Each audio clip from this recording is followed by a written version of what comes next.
Era actor de profesión, estrella del cine contra su voluntad y un hombre polifacético. Se consideraba un poeta con un hacha. Poca gente puede decir que lo conoció íntimamente. Era mucho más intelectual de lo que se cree.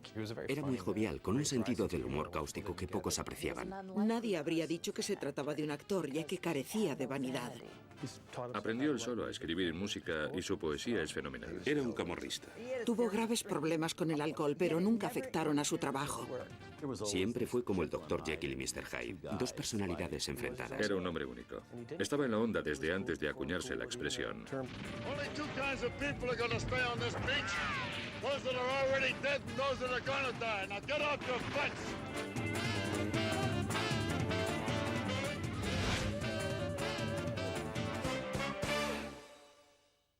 Una docena de guionistas trabajando día y noche durante meses no podrían concebir un guión tan rico como la biografía de Mitchum.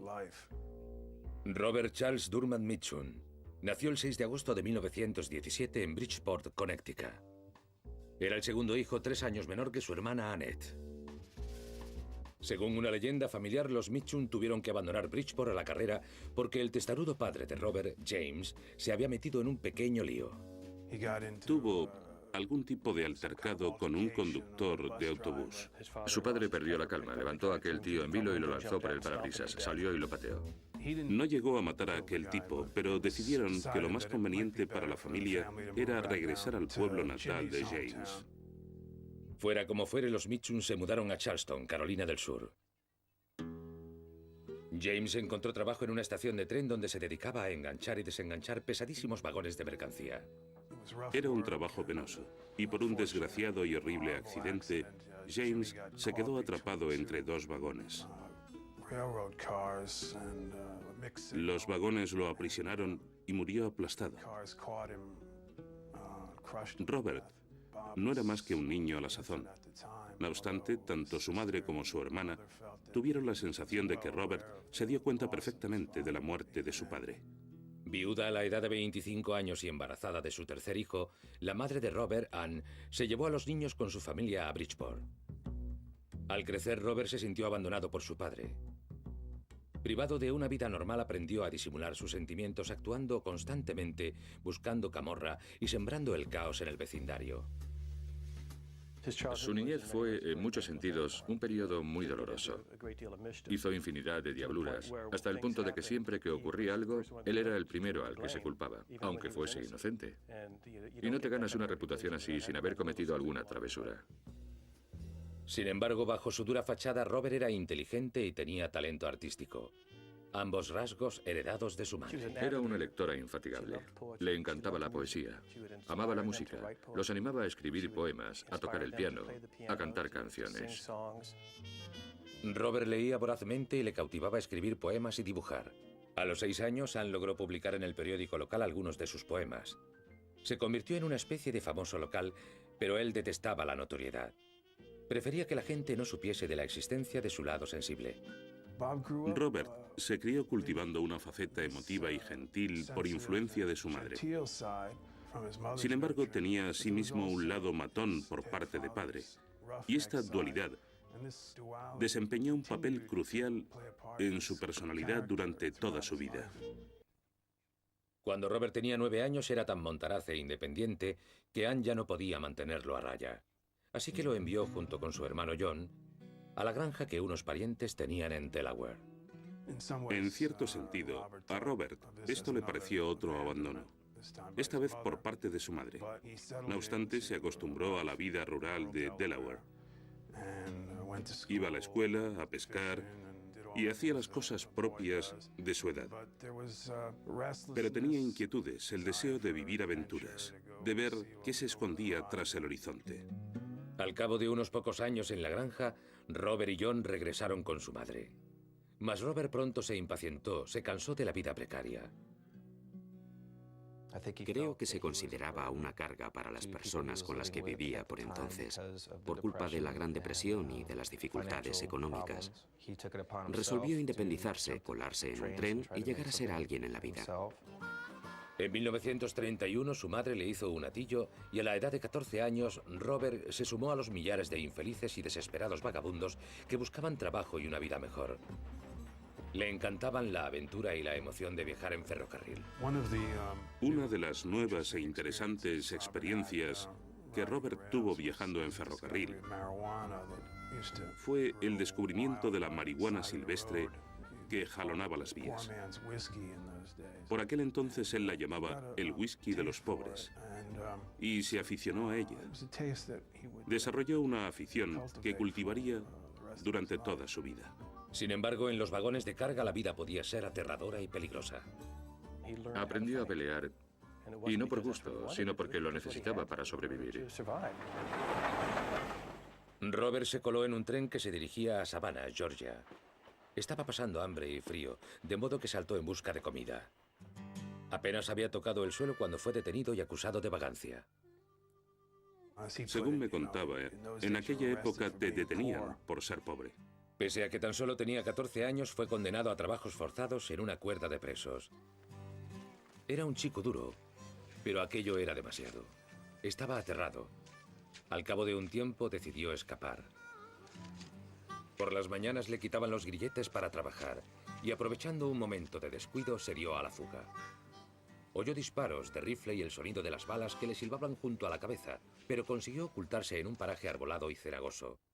Robert se las ingenió para regresar a casa tras salvarse de milagro. No obstante, allí no se vivía mucho mejor que en la cuerda de presos. Por aquel entonces su familia se albergaba en un apartamento minúsculo con una caterva de tíos, tías y primos. A fin de huir de aquello, comenzó a salir con su hermano John y sus compañeros del instituto. Entre el grupo se encontraba una hermosa chica de 13 años llamada Dorothy Spence. Robert se enamoró de ella instantáneamente, se quedó prendado de Dorothy. Se fue corriendo a casa y escribió un poema sobre ella. Pero la nueva compañera de Robert tendría que esperar. Para entonces su hermana Annette se había mudado a Long Beach, California. En sus cartas le describía una tierra de sol y oportunidades. La familia pensó que indudablemente aquello era mejor que su situación presente, de modo que hizo el equipaje y partió. Robert se despidió de Dorothy y le prometió regresar a buscarla. Él y John se marcharon primero, recorriendo el país a pie, en autostop y colándose en los trenes.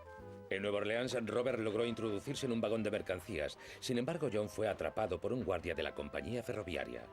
Finalmente, John logró arribar a Long Beach, exhausto, sucio, hecho polvo. Cuando llegó a la casa de su hermana, allí se encontró a Robert tomando un baño de espuma, leyendo una revista de detectives y fumándose un cigarro.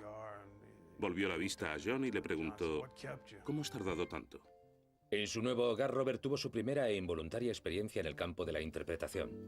Su hermana, que pertenecía a una compañía local llamada Players Guild, supuso que sus prematuras experiencias y su talento poético habrían convertido a su hermano en todo un actor. Halló la forma de vencer su reticencia. Su hermana lo convenció para que fuese a la sede de la compañía. Preguntaron, ¿quién quiere interpretar tal papel? Ella, que estaba sentada detrás de él, le dio una palmada en el culo y él hizo, ¡eh! Y respondieron, vale, ven aquí. Mitchum ofrecía una presencia tan imponente con su voz grave y rotunda, sus ojos entornados y su cuerpo musculoso, que le encomendaron el papel en el acto. Sin embargo, a Robert todo aquello le parecía vergonzoso e impropio de un hombre, de modo que resultó imposible convencerlo de que podía constituir una salida profesional. Prefería más bien vagabundear por la playa y buscarse trabajos eventuales.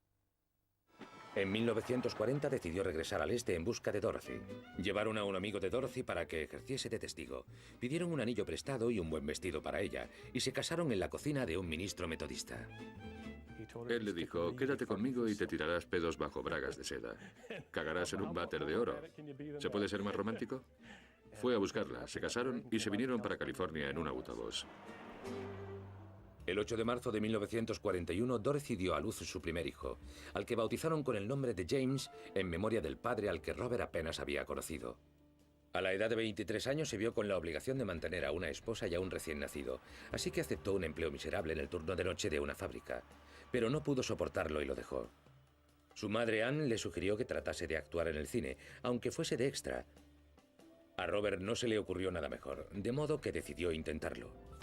Buscó un representante y antes de que pudiera darse cuenta, estaba posando para fotos publicitarias y presentándose a audiciones. Nadie le hizo caso alguno, salvo un productor de películas de serie B llamado Harry Sherman, que estaba haciendo una serie de westerns de bajo presupuesto protagonizados por William Boyd, en el papel del heroico vaquero Hopalong Cassidy. A Sherman le pareció que Robert tenía cara de malo, de modo que le contrató para encarnar a un anónimo antagonista. En 1942, Robert partió hacia un remoto rincón del centro de California para iniciar el rodaje de su primer filme, titulado Border Patrol. Uno de los vaqueros se había caído y había muerto arrollado por los caballos y la diligencia. Mitchum acudió a vestuario y allí estaban limpiando la sangre del sombrero de vaquero del actor muerto. Se lo entregaron y Mitchum emprendió su primer día de trabajo. Solía decir que comenzó su carrera con el sombrero de un muerto. A lo largo del año siguiente, Mitchum apareció en 7 películas de Hopalong Cassidy, entre ellas un título rebosante de acción, Hoppy Serves a Rich.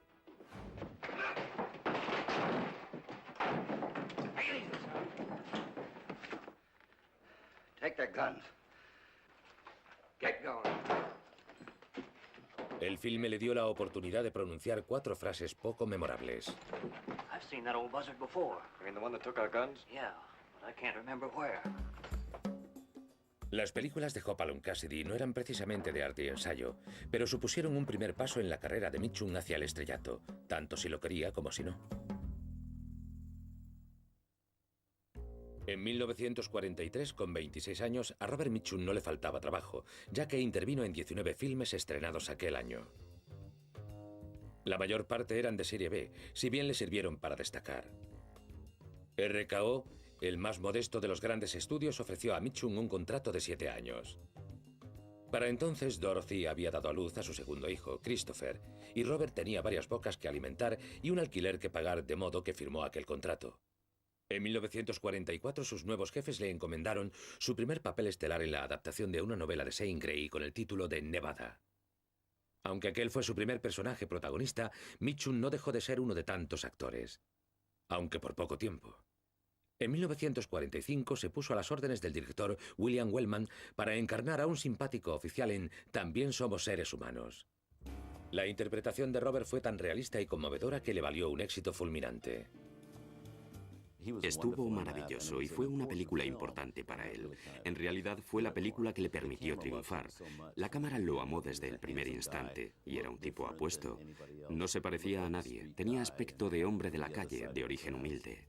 A raíz del estreno de También somos seres humanos, Mitchum se convirtió en uno de los recién llegados más cotizados de Hollywood. En 1946 fue nominado al Oscar de la Academia al mejor actor secundario.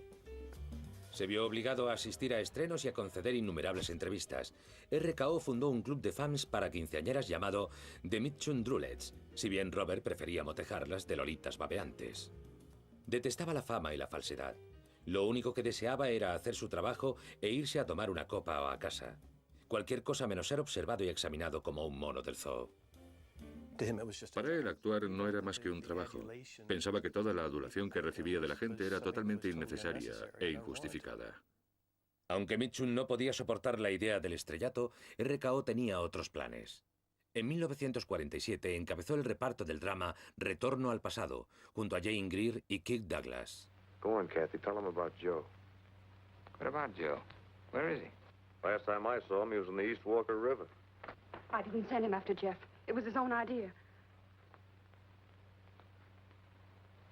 Did you kill him? He slipped and fell. When I got there, it was too late. It's a mean river. Retorno al pasado dio un nuevo empujón a la carrera de Mitchum, cimentando su imagen de tipo frío, cínico y duro. La película lo definió, la gabardina y la pose de tipo duro. Did you by any chance send your friend up there to find Eels dead? No, Jeff. Tell me. Tell me.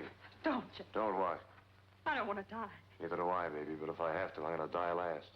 Bajo esa apariencia hay un buen corazón, pero era tan fácil que te dejase fuera de combate como que te estrechase la mano. Y esto es algo que lo define muy bien. Andando los años, Retorno al pasado acabaría considerándose uno de los filmes más importantes de los años 40, así como uno de los máximos exponentes del cine negro. No obstante, en 1947 no se consideró sino una película más de serie negra y no tuvo buena acogida ni entre el público ni entre la crítica. Mitchum siguió en la brecha, interpretando cualquier papel que le asignase RKO, tanto si el guión era bueno como si no. It was not my business to like it or not like it. I just looked through to see how many times I fell down, how many times I got hit, and how many short days, how many days I could get off. A lo largo de los años siguientes, Robert se convirtió en un personaje de renombre en el ámbito del estudio. Tenía una personalidad fortísima y la gente se desternillaba con sus rocambolescas anécdotas y sus chistes picantes. También recitaba poemas, tanto propios como ajenos. Tocaba el saxo y era capaz de conversar acerca de un sinnúmero de materias.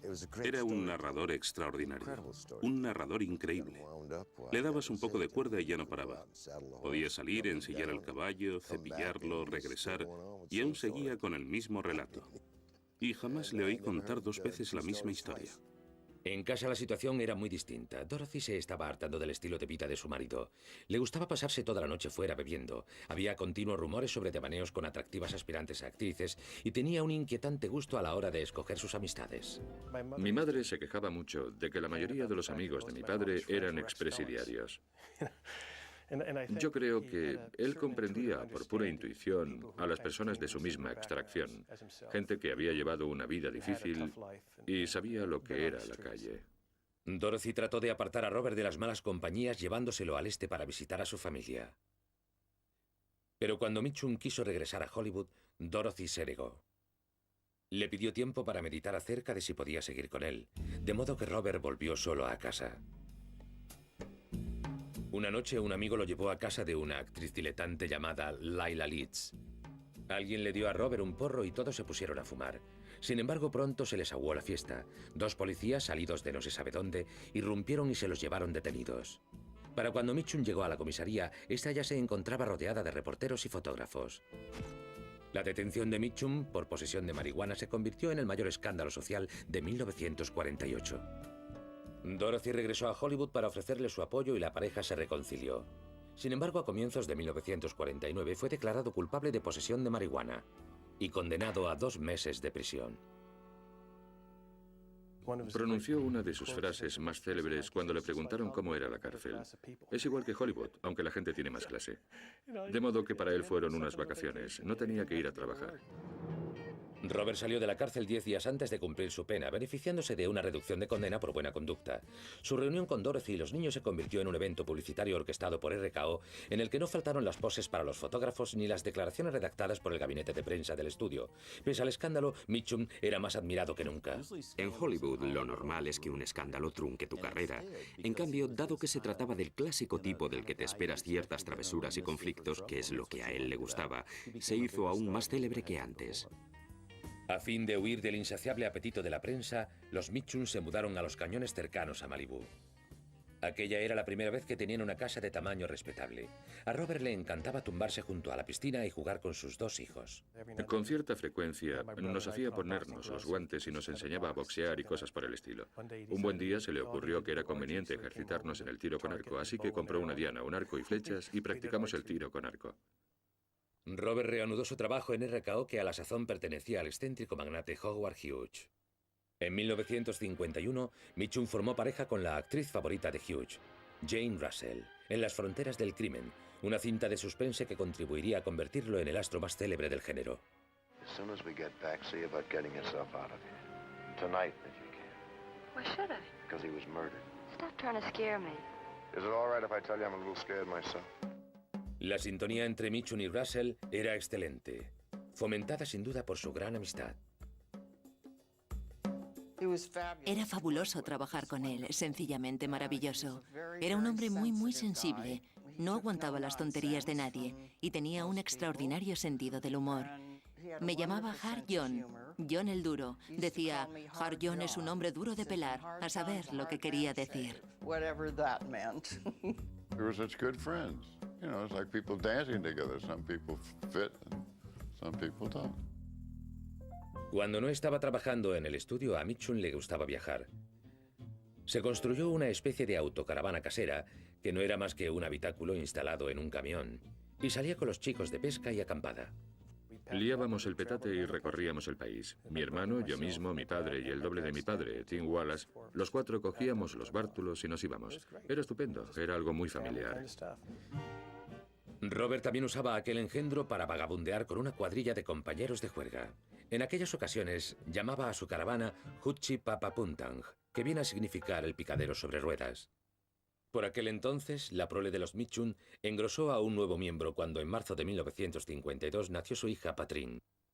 Robert quería que sus hijos se criasen con más estabilidad que él, de modo que trataba de reservar los fines de semana, o al menos los domingos, para pasarlos con su familia. Su apretada agenda laboral y sus frecuentes correrías lo mantenían apartado de ellos durante largos periodos. Pasaba mucho tiempo fuera, trabajaba mucho. Sí, mi madre llevaba la casa, pero estoy seguro de que le resultaba muy difícil.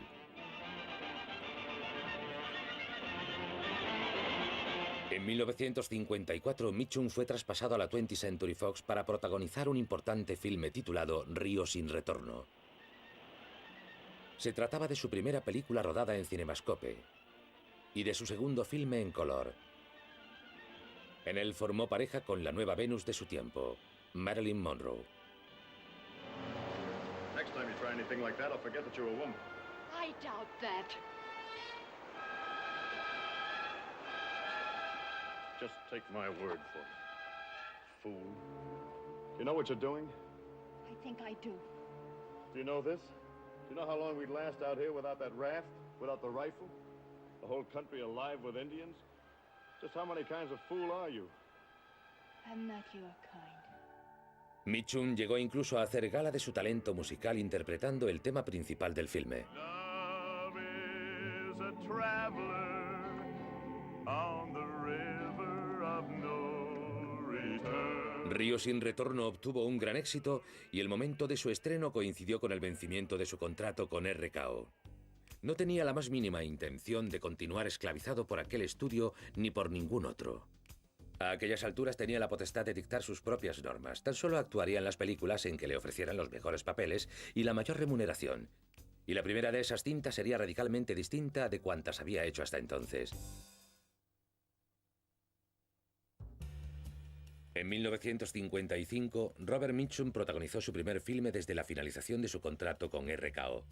En La noche del cazador se despegó de su imagen de héroe duro pero atractivo, encarnando a un predicador de instintos asesinos.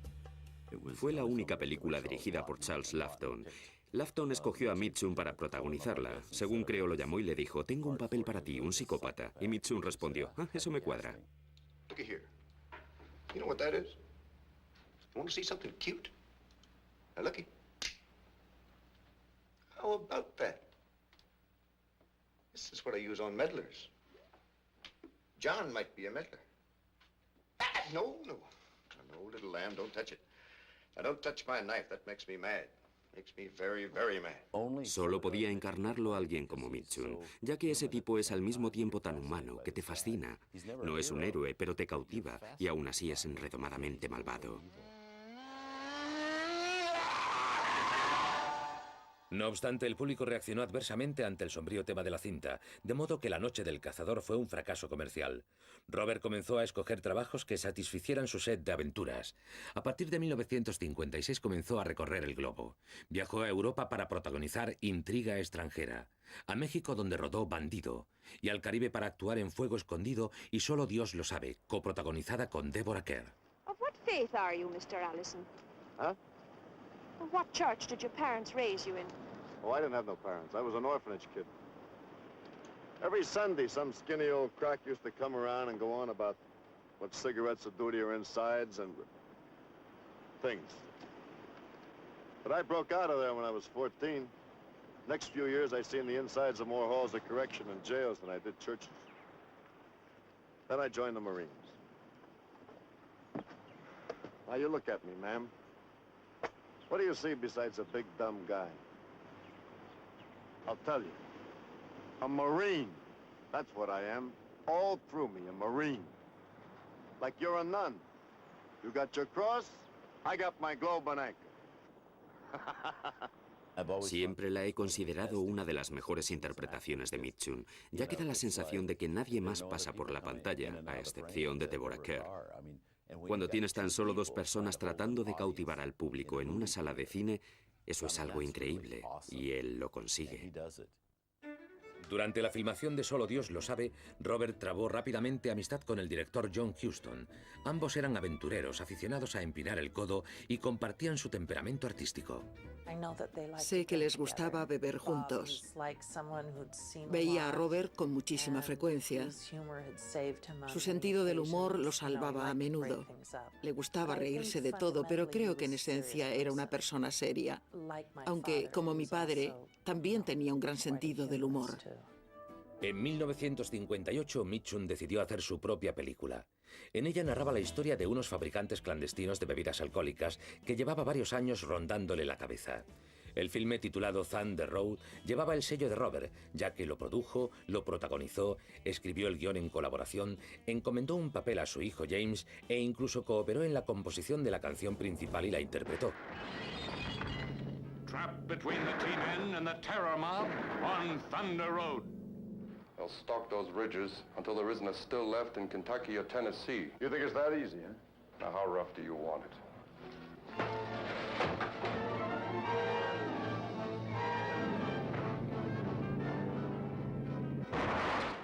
Mi padre había recorrido el sur de Estados Unidos y conocía a esa gente. Era un tema que lo subyugaba. Esa gente lo fascinaba. Era una historia que quería narrar. Entretanto, Robert y Dorothy se estaban hartando de la rutina de Hollywood y estaban deseando regresar al este. De modo que en 1959 adquirieron una granja en la campiña de Maryland. Robert deseaba tener un lugar donde holgazanear, escribir un poco, salir de pesca y al menos eso esperaba, vivir tranquilo sin que nadie lo molestase. Se levantaba por las mañanas, cogía un bastón para ir dando golpes a las cosas y se iba a pasear con los perros. Salía mucho y conocía aquel lugar como la palma de su mano. Así es como se relajaba. Aquel era su refugio. En 1962, Gregory Peck y el director J. Lee Thompson convencieron a Mitchum para que coprotagonizase junto a Peck y Polly Bergen el filme de suspense El Cabo del Terror.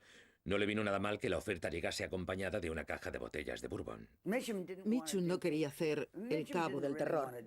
En realidad, Mitchum no quería hacer nada. La verdad es que no quería actuar. Pensaba que la interpretación era una especie de ocupación para diletantes. Lo cierto es que jamás llegó a parecerle del todo bien y Peck tuvo que suplicarle para que hiciese la película. Se trataba de su primera oportunidad después de La Noche del Cazador para encarnar a un personaje verdaderamente infame y decidió adornarlo con un sutil encanto maligno. Una mirada valía más que 1000 palabras. Say, she's getting to be almost as juicy as your wife, ain't she? You runt. Simplemente sonreía. Caminaba hacia ti con esos andares de pantera tan espeluznantes y seductores. Oh, now, come on. You ain't that scared. You come right down to it, what is there to be scared of?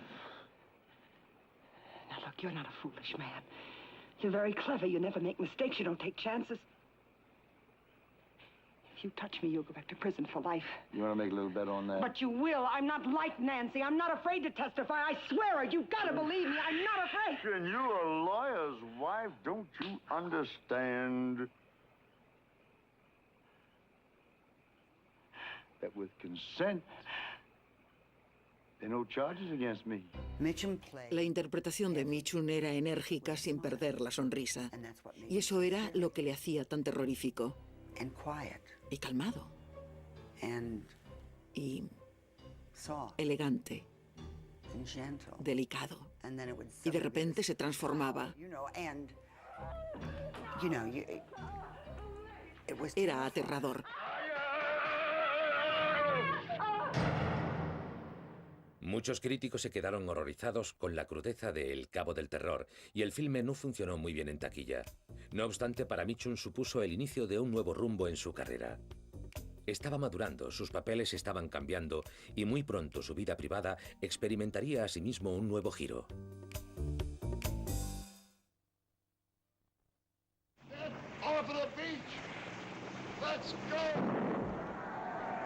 En 1962, Robert Mitchum tenía 45 años. Había sobrevivido a la competencia de actores más jóvenes y con formación clásica. Sin embargo, sus ofertas de trabajo comenzaban a cambiar. Aquel mismo año encarnó a un veterano general en la película bélica El día más largo, ambientada en la Segunda Guerra Mundial. What do you think? Hell no, we're not leaving. We're gonna get up that hill. And you don't want me to radio the ships? No, damn it. We need Bangalore torpedoes, bazookas, mortars, wire cutters, and every man that can stand. Now pass the word, will you? Mitchum dio vida a sí mismo a un abogado reprimido de mediana edad en el drama romántico Cualquier día en cualquier esquina. En el transcurso de la filmación, Robert y su joven coprotagonista Shirley MacLaine congeniaron. Se lo pasaban tan bien trabajando juntos que frecuentemente la producción se demoraba por culpa de su jugueteo. Sin embargo, muy pronto surgió algo más en serio. Descubrieron que ambos compartían su aversión a los convencionalismos, su afán aventurero y su afición a las experiencias singulares. Así que comenzaron a verse fuera del plató. Y al finalizar el rodaje, descubrieron que sentían una atracción mutua. La adúltera pareja trabajó en una nueva película en 1964. Se trataba de una comedia titulada Ella y sus maridos, en la que Mitchum engrosaba una nómina de grandes astros, cada uno de los cuales interpretaba a alguno de los desgraciados maridos de MacLaine. Louisa, ever since we got married, I've been neglecting my business. I've been so much in love with you that I've paid no attention to it at all. I just let it slide. Well, I've just been reading these business reports. Are you faced with ruin? I am 3 times as rich as I was the day we got married. Oh, no! Nobody triples the business of Anderson Enterprises but Rod Anderson. Someone has been giving orders. Somewhere. Somebody in my organization. Well, that's absolute treachery. Mas la aventura de Robert y Shirley estaba condenada al fracaso. Él amaba a Dorothy, y cuando llegó el inevitable momento de escoger, se quedó con ella. Cuando mi madre se enteró, le dijo, o te marchas de casa o rompes con ella y regresas. Y él respondió, regreso. Se acabó. Y así terminó todo. Puesto que la atmósfera de su casa seguía algo enrarecida, Robert volvió al trabajo. En 1965 viajó a Arizona para rodar junto a John Wayne una película del oeste titulada El Dorado, dirigida por el legendario y prolífico Howard Hawks. Hawks se dirigió a Mitchum y le dijo, ¿sabes? Eres un mentiroso. Y Mitchum respondió, ¿qué quieres decir? Y Hawks replicó, finges que no te importa un pito, pero aquí eres el actor que trabaja con más ahínco.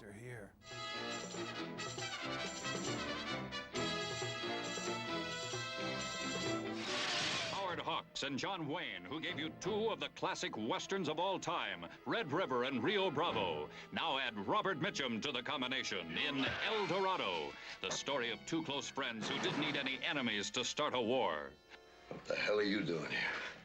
I'm looking at a tin star with a drunk pinned on it. Help me up out of here, Cole. Wayne and Mitchum, a pair of bull-headed battlers who lock horns and then join forces against the best guns in the West. We're gonna shake them up a little. You keep them occupied while we move in. Ready? Let's make some music. Cuando se estrenó El Dorado, Mitchum ya había emprendido una nueva aventura. El Departamento de Defensa estadounidense lo convenció para sumarse a los famosos que acudían a Vietnam a estrechar manos, hacerse fotos y, por lo general, elevar la moral de los soldados. Regresó a casa con los bolsillos llenos de cartas y números de teléfono. Así que se pasó varios días llamando a madres, esposas y novias, asegurándoles que sus chicos estaban bien. También disfrutaba contando a los periodistas crédulos que en realidad había ido a cumplir varias misiones peligrosas encomendadas por la CIA. Pero durante su ausencia, Dorothy vendió la granja y decidió regresar a Los Ángeles. Le gustaba vivir en la granja, pero cuando tuvo que responsabilizarse de ella, vio que suponía demasiado trabajo. Así que, según creo, se sintió abrumada en ausencia de Robert. A Robert no le importaba abandonar Maryland, lo que no quería era hacerse cargo de la mudanza, así que se enroló en varias películas, la mayor parte olvidables, La batalla de Anzio y Villa Cavalga, entre otras. Comenzó a perder su interés por el cine y pensó en retirarse. Sin embargo, en 1969 el productor Robert Bolt le ofreció casi $1 millón, cerca de 800.000 euros, por protagonizar una historia de amor realizada por David Lean que se rodaría en Irlanda, titulada La hija de Ryan. Robert no se consideraba apto para el papel, pero pensó, ¿qué demonios? Y aceptó el dinero. Recuerdo que cuando estaba filmando La hija de Ryan, estaba en un pub. Un tipo se acercó diciéndole, ¿qué hay, Kirk? ¿Me da un autógrafo? Creía que era Kirk Douglas. Mi padre le dijo, lárgate. Pero el tío no dejaba de darle la murga. De modo que mi padre tomó papel y boli y escribió, métetelo por el culo, Kirk Douglas, y se lo dio. Nos quedaríamos cortos si dijéramos que a Mitchum no le cuadraba aquel papel de maestro de escuela estirado e impotente que se casa con una joven y no logra satisfacerla. Por si fuera poco, muchos críticos también se quedaron insatisfechos. No eran capaces de ver más allá de la imagen viril del actor. De modo que el filme recibió muchas críticas adversas. Tratando de contrarrestar la reacción negativa, Robert emprendió una serie de entrevistas y ruedas de prensa. Entre ellas una en la que los periodistas se quedaron sorprendidos al ver cómo su invitado de honor hacía circular una bolsa de marihuana. Después de La hija de Ryan, Mitchum volvió a encarnar personajes más típicos. En 1974, los productores Elliot Kastner y Jerry Beck lo contrataron para interpretar al envejecido detective Philip Marlowe en una adaptación de la novela de Raymond Chandler, Adiós, muñeca. Se trataba de un homenaje a la grandiosa era del cine negro de Hollywood, protagonizado por un hombre que a sus 58 años seguía siendo uno de los mitos legendarios del género. This past spring was the first that I felt tired and realized I was growing old. Maybe it was the rotten weather we'd had in LA. Maybe it was the rotten cases I'd had. Mostly chasing a few missing husbands and then chasing their wives once I found them in order to get paid. Or maybe it was just the plain fact that I am tired and growing old. I've been slapped, scratched, punched, knocked unconscious, drugged and shot at looking for you, Velma, so quit trying to make a milkshake out of my insides, will you? La seriedad con que Mitchum enfocó su encargo se trasluce en su excelente interpretación, si bien no dejó de quejarse acerca de su genuino traje de raya diplomática de los años 40, ya que según sostenía su anterior propietario, Victor Mature, lo había llenado de pedos. Para cuando se estrenó Adiós, muñeca, Mitchum tenía casi 60 años. Los años de excesos le estaban pasando factura. Estaba hastiado, harto de la rutina, y se preguntaba si debía abandonarlo todo y qué haría con su vida si así lo decidía. En 1976, Robert Mitchum se sobrepuso a su renuncia a seguir trabajando, ya que le ofrecieron un papel que no pudo rechazar. Decía que su papel favorito había sido el del almirante Halsey, al que encarnó en la batalla de Midway, que se había pasado 3 días en la cama y había tenido una secuencia con todas y cada una de las estrellas del filme. Lo único que tenía que hacer era permanecer tumbado. Me pagaban bien, me levantaba de la cama, me iba a casa y me metía en la cama. Por entonces, los Mitchum decidieron volver a marcharse de Los Ángeles, en esta ocasión para siempre. Adquirieron una casa a 1 hora de viaje hacia el norte de la ciudad, en la opulenta localidad de Montecito, poblada por un puñado de exiliados de Hollywood. Me alegró que se mudaran, ya que así podíamos vernos. Mi marido celebraba continuas barbacoas y Dorothy y Robert siempre asistían. En 1980, Robert Mitchum recibió la oferta de protagonizar una miniserie basada en la novela épica de Herman Wouk, Vientos de guerra. 40 semanas de trabajo a cambio de $1 millón, unos 800.000 euros, y el papel protagonista en una grandiosa serie televisiva. ¿Por qué no se dijo? Y se puso a trabajar con el ahínco habitual. Trabajaba a pesar de los resfriados, a pesar de la neumonía. Trabajaba pese a todo, nunca faltaba, siempre cumplía con su trabajo. Fue un absoluto profesional. Vientos de guerra se estrenó en la cadena ABC en febrero de 1983. Un nutridísimo público se puso ante el televisor durante 7 veladas y 18 horas de miniserie, lo que la convirtió en uno de los programas con más audiencia de aquel año. Lo cual no importó en absoluto a Robert. Él había hecho su trabajo y se había ido a casa, como siempre. Pero seguía abusando del alcohol, así que en 1984 su familia lo convenció para que ingresase en la clínica Betty Ford para tratar de dejar la bebida. No sirvió de nada. Cuando volvió le dije, ¿qué has aprendido allí, Bob? Y respondió, más hielo. Les juro por Dios que respondió más hielo. En 1985, el hijo menor de Robert, Chris, le habló acerca de un proyecto familiar, un telefilme para la CBS titulado Promises to Keep, protagonizado por 3 generaciones del clan Mitchum, entre quienes se contaban el hijo de Chris, Bentley. Recurrí a mi abuelo buscando consejo y a su manera me dijo, di lo que pienses, llega a tu hora y no tropieces con los cables. Ya está, ese fue su consejo, pero me ayudó a sentirme muy cómodo. Puedo considerarme afortunado por tener mi primera película en la que aparezco junto a mi abuelo en una cinta de vídeo. ¿Qué más se puede pedir? Nunca quise volver a trabajar con él, y no lo hice. Fue una verdadera pesadilla. Una verdadera pesadilla. Me lo pasé muy bien trabajando junto a mi hijo Bentley, pero, Dios mío, aquello fue insoportable. En 1990, Robert y Dorothy celebraron sus bodas de oro. Un gran récord para un matrimonio de Hollywood. Bueno, en la ciudad la llamaban el sheriff. Seguro que era muy mandona. Y siguieron juntos a pesar de todo. Creo que estaba dispuesta a perdonar y era comprensiva. Posiblemente fuese una de las pocas personas en las que él confiaba, y se fiaba de ella al 100%. Creo que por eso se quedó con ella, pese a todos sus extraños escándalos. Pero el tiempo estaba dando alcance a Robert. A la edad de 77 años se le diagnosticó un enfisema. Le administraron oxígeno y le prescribieron dejar de fumar y de beber. Él respondió, ni hablar. Vivió a su manera y moriría de igual modo. El final le llegaría 2 años después, el 30 de junio de 1997. Robert Mitchum murió mientras dormía, tan solo 5 semanas antes de su 80º cumpleaños. La noche en que murió se había sentado en un sillón junto al que había una colilla de pálmal y un vaso vacío que apestaba a tequila. Se levantó durante la noche, echó un trago, se fumó un cigarrillo, se metió en la cama y murió mientras dormía. En lugar de celebrarse un funeral, él prefirió ser incinerado y esparcimos sus cenizas en el océano. Él quería que sus cenizas se esparciesen en la destilería de whisky Seagrams, no en el mar, pero nosotros optamos por el mar. Fue una bonita ceremonia.